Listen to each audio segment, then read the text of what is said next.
नमस्कार, मैं हूं आपके साथ सुरेंद्र सोनी और आप देख रहे हैं न्यूज 21। कोलकाता से लेकर जोधपुर तक दरिंदगी और हैवानियत की तस्वीरें आक्रोश पैदा कर रही है। पश्चिम बंगाल में भी हाल ही में टीएमसी की सरकार है और विपक्ष लगातार मुख्यमंत्री ममता बनर्जी से इस्तीफे की मांग कर रहा है। भारत देश में साल भर में नवरात्रि का पर्व मनाया जाता है, जहां मां दुर्गा के साथ साथ कन्याओं की पूजा की जाती है। कन्या पूजन मंदिरों के साथ साथ घरों में और राजनीतिक दलों में भी कन्या पूजन का सिलसिला चलता रहता है। साल में 365 दिन होते हैं और 365 दिन में रोजाना कितनी कन्याओं के साथ दरिंदगी और हैवानियत का खेल खेला जाता है, इसकी जानकारी पुलिस और सरकारी एजेंसियों के जरिए सामने आ जाती है। अमूमन देखा जाता है कि दरिंदगी और हैवानियत की घटनाओं पर राजनीतिक पार्टियां सड़कों पर जरूर उतरती हुई नजर आती है, लेकिन यह देखा जाता है कि कौन सी सरकार किस राज्य में है। लेकिन बात राजस्थान प्रदेश की हो रही है तो रक्षाबंधन से ठीक एक दिन पहले सूर्य नगरी कहे जाने वाले जोधपुर रो पड़ा और उसकी वजह थी दरिंदगी और हैवानियत की तस्वीर, वो भी 3 साल की मासूम बच्ची के साथ। सीसीटीवी फुटेज में दिख रहा यह इंसान रूपी जानवर, अगर इसे 2 पैर वाला हैवान इंसान या जानवर कहा जाए तो यह बिल्कुल भी गलत नहीं होगा। इस दरिंदगी जानवर के हाथों में है 3 साल की मासूम बच्ची, जिसे इस इंसान रूपी जानवर ने नोच कर रख दिया। 4 पैरों वाला जानवर तो सिर्फ किसी ज्यादा से ज्यादा और कम से कम किसी की जान ले सकता है, लेकिन इस जानवर रूपी इंसान ने उस मासूम के साथ वो हैवानियत का गंदा खेल खेला कि आप कल्पना भी नहीं कर सकते। वहीं इन दिनों या उन तस्वीरों को देखकर इंसान शर्मसार हो जाएगा। सवाल इसकी हैवानियत पर तो है ही, लेकिन इसके साथ साथ सवाल उस राजनीतिक तंत्र पर भी है जो इस तरह की घटनाओं पर सिर्फ राजनीतिक रोटियां सेकने का काम करता है। देश भर में इस तरह की घटनाओं पर आरोप प्रत्यारोप देखने को जरूर मिलता है।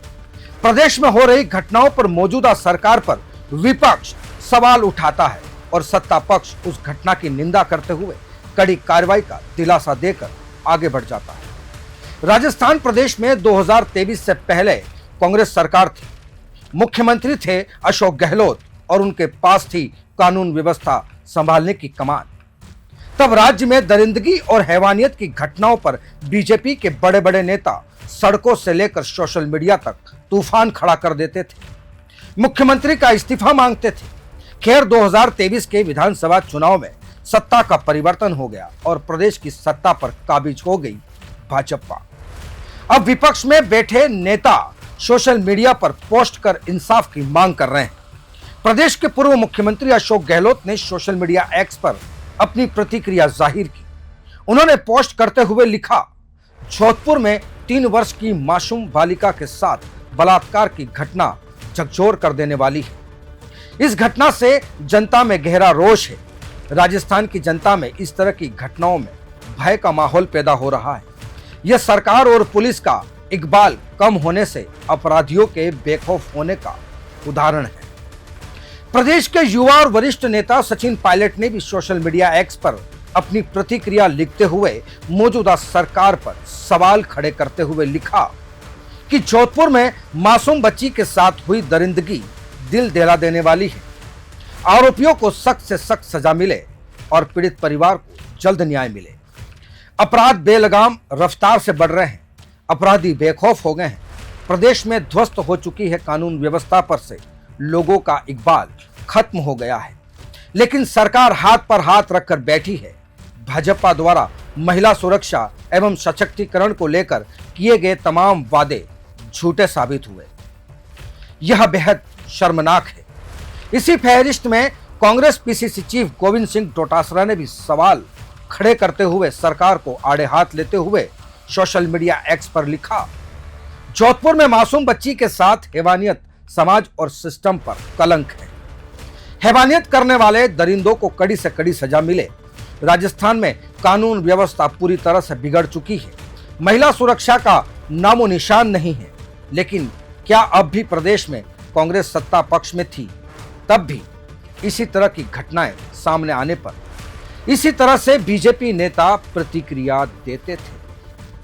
खैर, विपक्ष का काम है सरकार को आईना दिखाना, लेकिन अब सवाल यह है कि प्रदेश में जो सरकार है और सत्ता पक्ष के दिग्गज नेता भी कहां हैं।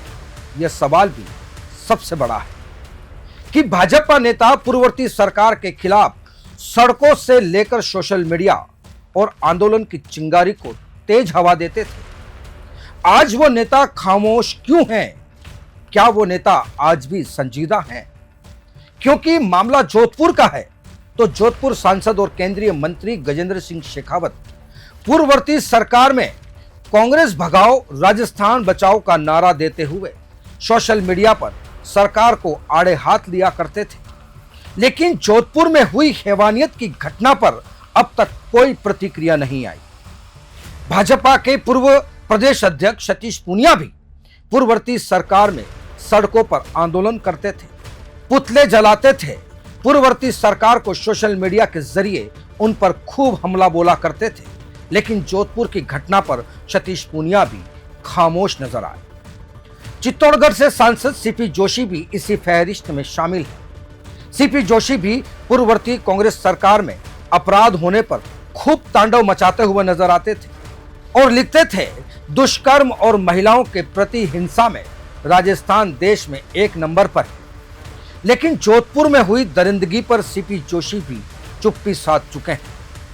इतना ही नहीं, गरम दल के नेता और आम लोगों के हक की लड़ाई लड़ने वाले किरोड़ी लाल मीणा भी पूर्ववर्ती कांग्रेस सरकार में जमकर हल्ला बोला करते थे, जगह जगह प्रदर्शन करते थे और पूर्ववर्ती सरकार को आईना दिखाते थे और सोशल मीडिया पर भी खूब गरज कर बरसते थे और लिखते थे, ना सुरक्षा ना सम्मान, कांग्रेस राज में महिलाओं का अपमान, नहीं सहेगा राजस्थान। वहीं अब ये तमाम बड़े दिग्गज नेता और उनके सोशल मीडिया अकाउंट के साथ साथ खामोशी के बादल में कहीं गुम हो चुके हैं। वहीं आपको बता दें कि विपक्ष में रहते हुए भाजपा नेता सत्ता पक्ष की सरकार में बड़ी बड़ी मांग किया करते थे, लेकिन वर्तमान की सत्ता में ये तमाम दिग्गज नेताओं की कार्यशैली और सोच बदल गई है। सवाल वही है और सवाल उठना लाजमी है, लेकिन सवाल सत्ता पक्ष के पास नहीं है। वहीं प्रदेश की घटनाओं पर आरोप प्रत्यारोप और सियासी रोटियां सीखने का जो सिलसिला अगर बंद हो जाए तो कुछ तस्वीरों में बदलाव भी आ जाएगा। अब तो 3 नए कानून भी आ गए हैं, इसके बाद भी अपराधों पर अंकुश नहीं लग पा रहा है।